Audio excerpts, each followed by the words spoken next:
ይሄን ቪዲዮ አንድ አይተን እንመለስ። በጣም በቃ ልብ የምነካ ነገር ነውና እስቲ አንድ አይተን እንመለስ። ቤዝዬ እድሜሽ እየሄደ እኮ ነው። አታገቢም እንዴ? ሰውስ እድሜው እየሄደ እኮ ነው። አይሞቱም እንዴ? ምነው በዚህ ሰዓት ስራ የለም እንዴ? እርሰውስ በዚህ ሰዓት ህይወት የለውትም እንዴ? ሰርግሽንስ መቼ ነው የምንበላው? የእርሰውንስ አርባ መቼ ነው የምንበላው? አንቺስ መቼ ነው እንደሌሎቹ መኪናና ቤት ገዝተሽ የምናይሽ? እርሰውስ መቼ ነው ከዚህ በኋላ ወልደው የምናየውት? ብይ ይቅርታ፣ ለካ ከዚህ በኋላ ይወልዱ።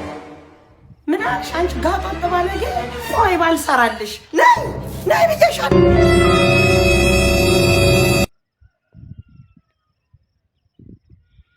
ይኸውላችሁ ትዳርን የሚሰጠው ፈጣሪ ነው እንጂ ሰው አይደለም። ማለት እናቶች ጥሩ ያስባሉ፣ የልጅ ልጅ እንዳዩ ይፈልጋሉ። ሁሉም ጋር ያለ ነው። ነገር ግን ትዳርን የሚሰጠው ፈጣሪ ነው እንጂ ሰው አይደለም። ማለት በማያውቁት መንገድ ሰውን ያስከፋሉ ማለት ነው። እንዲህ በመናገር ይውጣን እዚህ ቪዲዮ ላይ እንዳያችሁት አግቢ እድሜሽ ደርሷል ምናምን ያለች የተሆነች ነበር። በጣም ወድጃለሁ ይሄን ቪዲዮ። ነገር ግን እንደዚህ አትበሉ። በቃ እንደዚህ ባይሉ በጣም ሞራሪፍ ነው ብዬ አስባለሁ። አይባልም እንደዚህ።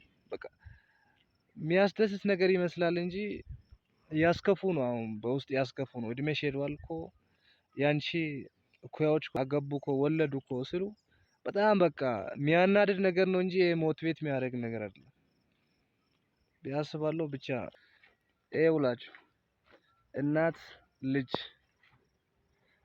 ልጇን እንዴት እንደምታስተምር በቃ ይሄ ቪዲዮ ግልጽ ነው። ይሄ ነገር ከእናት ብቻ ሳይሆን ከአባትም ከሁሉም የሚጠበቅ ነገር ነው። ምን መሰላችሁ?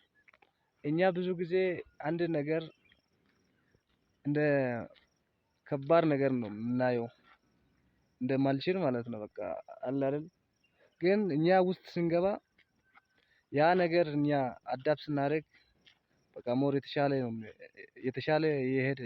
ነው ወደ የተሻለ ነው የሚሄደው እንጂ አንድ ነገር ከባድ አድርገን ያ ነገር ከባድ ነው የሚሆነው። ስለዚህ ይሄ ቪዲዮ በጣም ውስጤን የበላ ቪዲዮ ነውና ተመልከቱትና ቪዲዮ ሙሉ በጣም የሚያምር ቪዲዮ ነው። በቃ እኔ ልገልጸው ቃላት የለኝም ለዚህ ቪዲዮ ማለት ነው። ብቻ በጣም ነው ማደንቃት። ለሁሉም ቤተሰቦች ነው እንትን ያለችው። በቃ እቺ ቪዲዮ ነው ይሁን ማማዬ ከፈች ይሄንን አልችልም። እንዴት አወቅሽ እንደማትችይው? ሁሌ አንቺን ለማስከፈታ ኦኬ፣ ሁሌ እኔን ነው የምታስከፍቺው። ስለዚህ ሞክረሹ ታውቂያለሽ። ሞክረሽ እምቢ ብሎሽ ያውቃል ማለት ነው አይደል? ስለዚህ እኔን ነው የምታስከፍቺኝ ሁል ጊዜ አይደል? አዎ። እሺ፣ እስቲ ሞክሪው።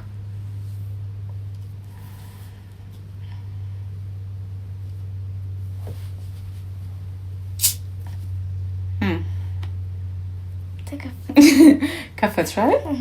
አየሽ፣ ምን መሰለሽ ነገርሽ የፈለኩት ይሄንን ውሃ ከዚህ በፊት ለመክፈት ሞከረሽ አቅቶሻል አይደል? ስለዚህ ሁል ጊዜ የምታስቢው ሳትሞክሪው ለመክፈት ሳትሞክሪው ማማ ክፈችልኝ ነው የምትይኝ አይደል? ግን አሁን ሞክሪው ስልሽ ሞከርሽው፣ ምን ሆነ? ተከፈተ። ልክ እንደዚሁ በህይወትሽ አንድን ነገር አንዴ ሞክረሽው ስላልቻልሽው ወይም ስላቃተሽ ሁል ጊዜ ያ ነገር አትችይውም ማለት አይደለም። ገብቶሻል? በሞከርሽ ቁጥር ድጋሚ ያን ነገር ባደረግሽ ቁጥር እየለመድሽው እየቻልሽው ትሄጃለሽ ማለት ነው። አንቺ ብቻ ሳትሆኚ እንደገና ደግሞ ሰዎች ይሄ ነገር አይቻልም ሲሉ የምትሰሚያቸው ነገሮች አሉ አይደል? በትምህርት ሊሆን ይችላል። ለምሳሌ አሁን ማትስ በጣም ከባድ ነው አይደል ይባላል። ማትስ በጣም ከባድ ነው ብለው ሲያወሩ ትሰሚያለሽ አይደል? ከዛ ማትስ ከባድ ነው ብለሽ አንቺም ታስቢያለሽ። ከዛ በኋላ ያን ነገር ለመስራት በቃ ይሄ ማትስ ከባድ ነው፣ መጀመሪያ ገና ሳሰሪው ከባድ ነው ብለሽ ነው የምታስቢው። ገብቶሻል? ግን ሰዎችም ከባድ ነው ቢሉም አንቺም ከዚህ በፊት ሞክረሹ ብትሳሳቺ ያ ነገር ሁሉ ጊዜ የማይቻል ነገር ነው ማለት አይደለም።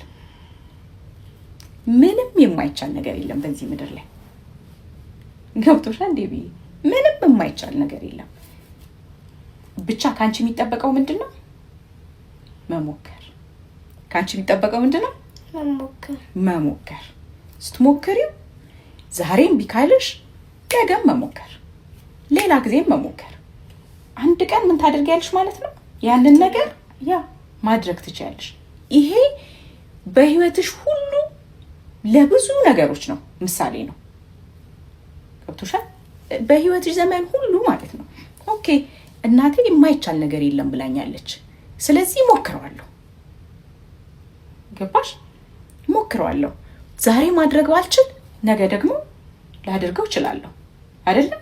ሰዎችም ተይ ይሄን ነገር ማድረግ የለብሽም እንደዚህ እኮ እንትና ሞክሮ አልተሳካለትም፣ እንትና እኮ ሞክራ ማድረግ እኮ አልቻለችም፣ ስለዚህ ይሄኛው የማይቻል ነገር ነው ይሉሻል አይደል? እትስ ኦኬ እኔ ሞክረዋለሁ ብለሽ መሞከር አለብሽ ማለት ነው።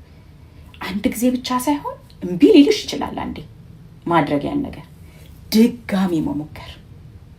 ገባሽ? ድጋሚ መሞከር። አይሽ አሁን ይሄንን ውሃ ባትሞክሪው ኖሮ ተከፍቺው ነበር።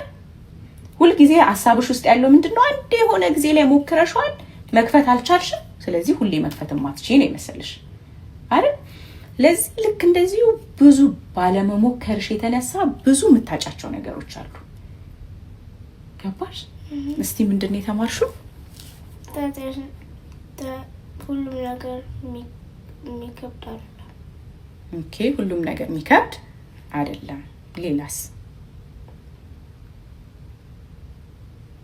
መሞከር አለብኝ። በጣም ትክክል። መሞከር አለብሽ። አንድ ነገር ሞክረሹ ካቃተሽስ? ድጋሚ ሌላ ጊዜ ደግሞ እንደገና መሞከር አለብሽ። አንድ ጊዜ አንድ ነገር አልቻልሽውም ማለት ሁልጊዜ አትችይውም ማለት አይደለም። ሰዎችም ደግሞ አይቻልም ብለው የሚሉት ነገር እነሱ አይቻልም ስላሉ ያ ነገር የማይቻል አይደለም፣ የሚቻል ነው፣ ይቻላል። ሁልጊዜ በህይወትሽ ውስጥ ይሄንን ነገር ይሄንን ምሳሌ ጭንቅላትሽ ውስጥ ማድረግ አለብሽ። እሺ ወድሻለሁ። ለችግር ትልቅ አምላክ እንዳለህ ንገረው እንጂ ለአምላክ የበዛብህን ችግር አትንገረብ። ወይኔ አምላኬ የሁሉ ችግር አትበል። ላለብህ ችግር የአምላክህን ትልቅነት ንገረው። ዳን የኔ እግዚአብሔር ለችግሬ አለልኝ። አንተ እኮ ትንሽ ነህ፣ በሱ አይን ትንሽ ነህ። አይን ስትል በቃል ብቻ አይደለም በተግባር የፈልግ የህይወት ውጣ ውረድ ውስጥ ልትሆን ትችላለህ። ቆፍጠን ብሎ የመናገር ፖቴንሻሉ ሊኖር። ችግራችሁን ለአምላክ አትናገሩ። አምላክ ትልቅ ነው፣ የሁሉም አምላክ ነው። ግን ለችግራችሁ አምላክ እንዳለ ንገሩ። ይሄ ቪዲዮ በጣም ሴንሲቲቭ የሆነ ቪዲዮ ነው። በቃ እንዳየሁት ከሆነ በጣም ግራሚ ቪዲዮ ነው። እውነቱ ነው። በቃ ለችግራችን አምላክ እንዳለ መናገር ነው እንጂ ችግራችን ለአምላክ መናገር ተገቢ አይደለም። በጣም በቃ አትራክቲቭ የሆነ ቪዲዮ ነው። በጣም ደስ ይለኛል የምር ሳስበው በጣም ነው እንትን ያለኝ። ልጋብዛችሁ ብዬ ነው።